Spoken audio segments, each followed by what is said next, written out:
Alright, let me give you one more joke before we go into the next story. You guys want to hear a really funny joke? Yeah. The Arizona Cardinals are in the Super Bowl. Alright. The next story is Superglue by Colleen Moore.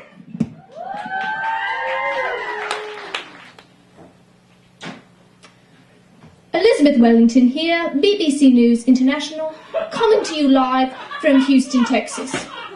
I'm here to tell you a story of family tragedy. It seems the youngest son of the Talley family, Jeremy Talley, has managed to superglue his eyes shut and his hand to his head. We have with us here Mr. Talley, Jeremy's father. Mr. Talley, could you please enlighten us about the events that occurred earlier today? Will I be happy to, Mrs. Wellington? You see, earlier today, me and my other baby's mama, we were watching Jerry Springer.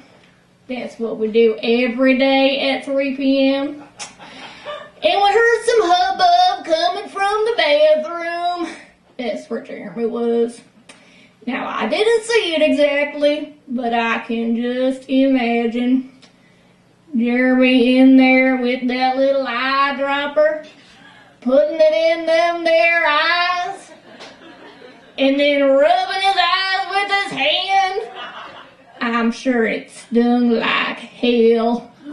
Probably worse than a crawdad bite in January. And then it took that very same hand and it just rubbed it into his hair, probably scratching around a little bit.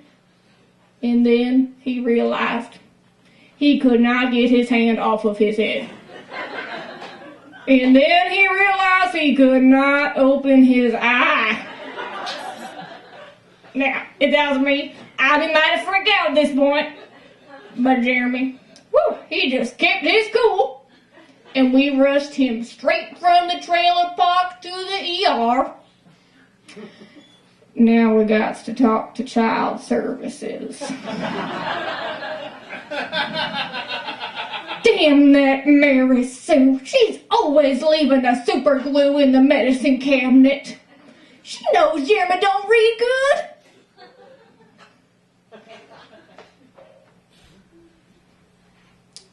Thank you, Mr. Talley, for that enlightening synopsis of the day's events. We have heard word from the ER that Jeremy mistakenly used superglue as eye drops, and when he arrived they simply ripped his hand from his head, cut off his eyelashes, and advised him to wait for the glue to slough off. Elizabeth Wellington, signing off.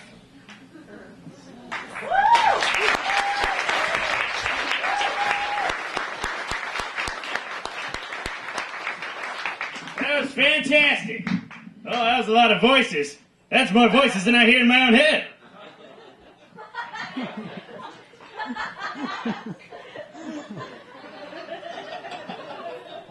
That's my voice I hear in my own head. You'll laugh tomorrow morning when you're whacking it.